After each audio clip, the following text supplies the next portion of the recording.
How did you imagine life would be like after high school? For me, when I had finally accepted my offer to attend McGill University, the Harvard of Canada as they would like to call themselves, I had imagined a bright future ahead. Winner of the valedictorian Star Award, setter of the varsity volleyball team, founder of the movie club, and predecessor to the locker room that sold snacks to students across recess. I had a rather astounding list of achievements from SMIC that led me to believe that I would comfortably grow into an adult with a fulfilling career. Sure, I wasn't the best at everything during my high school years, and I still can't dance if my life depended on it. But the strategy of achieving high grades and complementing it with extracurricular successfully brought me to the next stage in my life. So, it must be a winning formula, right? Oh, how I was wrong. August 27th, 2011. After nearly 24 hours of traveling and 2 transfers, I had finally landed in Montreal, where McGill University was located.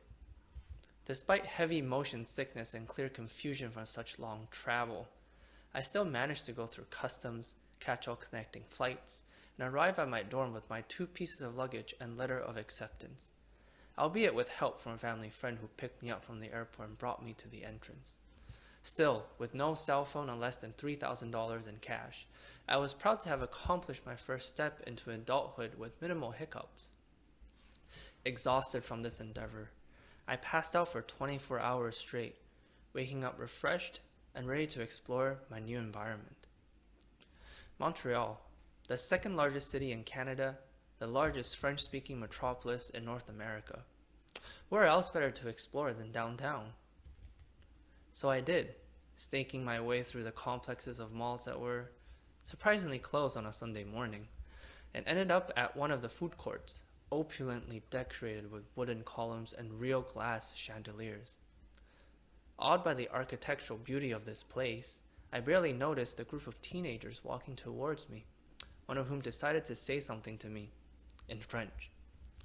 Having studied and practiced the language for 3 years in high school, even having given a speech in it, I responded in the best way that I knew possible. Clearly I was incoherent, as all 3 broke into laughter and walked off, amused at my struggle. This setback was only the beginning, of course.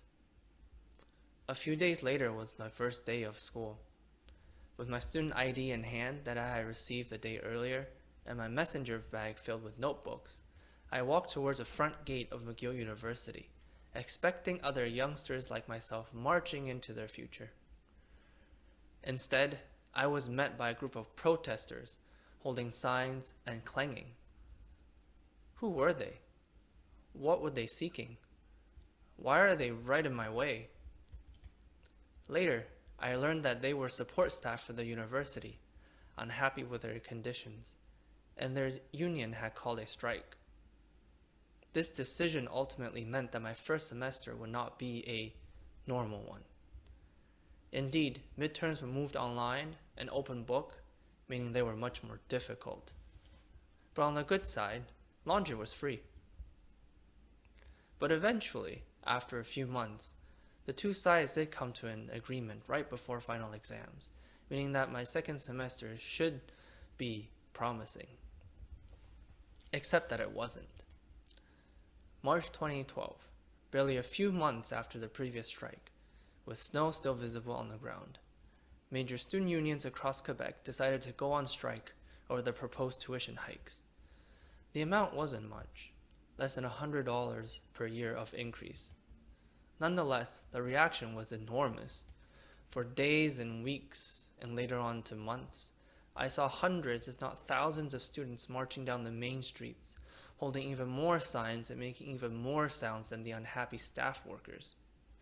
So much so that this protest became the longest and largest one in Canadian history, and spurred a complete change in provincial government for years to come.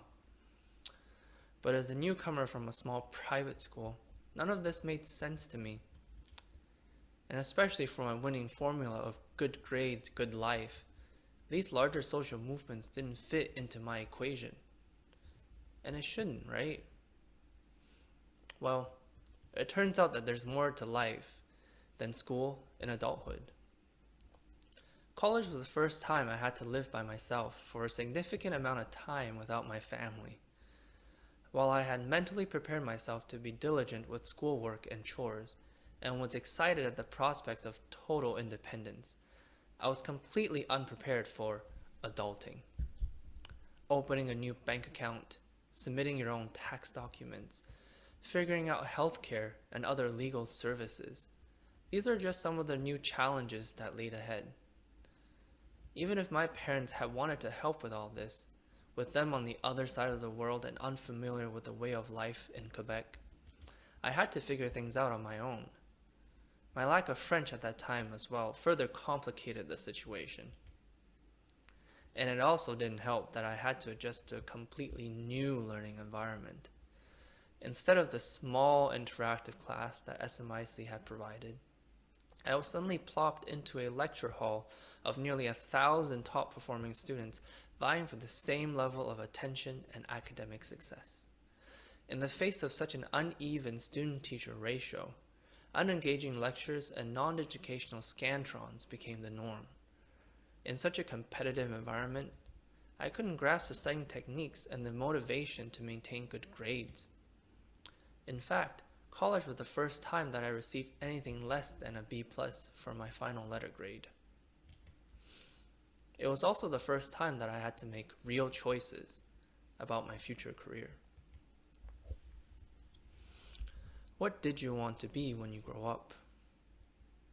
I don't know about you, but I hated that question as a kid. Because it's a loaded question.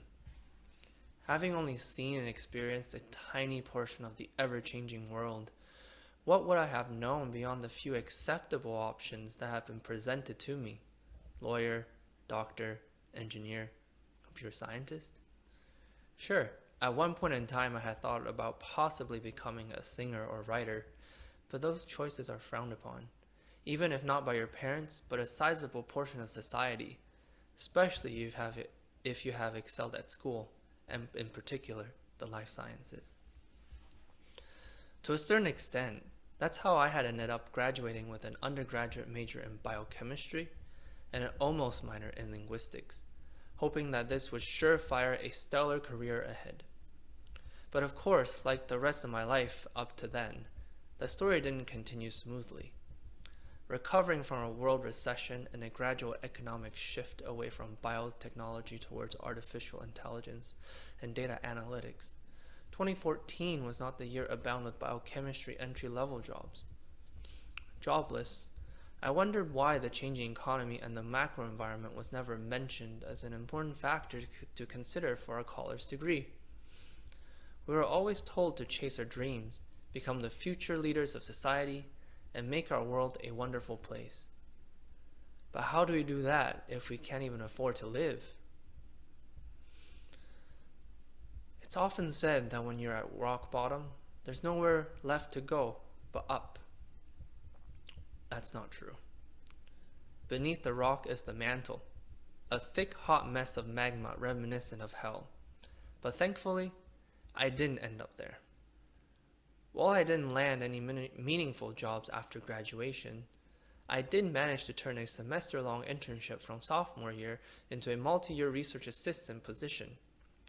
Coupled with another part-time job, I brought some financial stability to my life. By circumstance, I signed myself up to learn French through the free provincial language program in hopes of opening more doors. Ultimately, it did lead me down a path towards a doctorate degree in analytical chemistry at the University of Montreal to study a super promising technique for biomedical research known as mass spectrometry imaging. Of course, that came with own sets of challenges, but having suffered and survived through my college years, I became much more confident when approaching new situations and learned to embrace the chaos with my model of the 3 B's. 1. Be flexible. When the pandemic brought most of the world to a grinding halt 2 years ago, many of my fellow peers had to delay graduation or drop out of the PhD program. I actually benefited from the lockdown because I had everything I needed to graduate, but didn't have the ability to focus on writing my thesis till then. But because of this, I once again faced no jobs upon graduation, and I've had to take on a postdoctoral position before finally landing my current position. 2. Be good enough. You won't have time to excel at everything, even if you are the best at it in the entire world. When you dedicate time to one thing, it is at the expense of everything else. Before engaging a major challenge, consider what you want to gain from this experience and what you're willing to forego. There is more to life than just money and good grades. There's also family and happiness. And lastly, be kind to yourself. As much as you think the world cares about you, they don't. At least not as much as you think they do. We are here in the 21st century, and a large part of the world still suffers from war, hunger, and poverty. Some of these issues have actually gotten worse. So, life is not fair, and you shouldn't expect it to be. Often, I ponder if I would have made the same exact decisions if I had been given these 3 pieces of advice during high school. Most probably. Given the attitude and perspective on life that I had back then, it would have been nearly impossible to convince me of otherwise. I just couldn't imagine my younger self believing an older person's words because these old people, they're just jaded, outdated, and jealous, right? When your family and society construct an artificially perfect world around you so that you can grow into your best self, it's difficult to comprehend the truths of the world. You don't know what you don't know until you know what you should and could know. Even 10 years down, I am still figuring out the world and learning each step of the way. And so have each of us, no matter how old we get.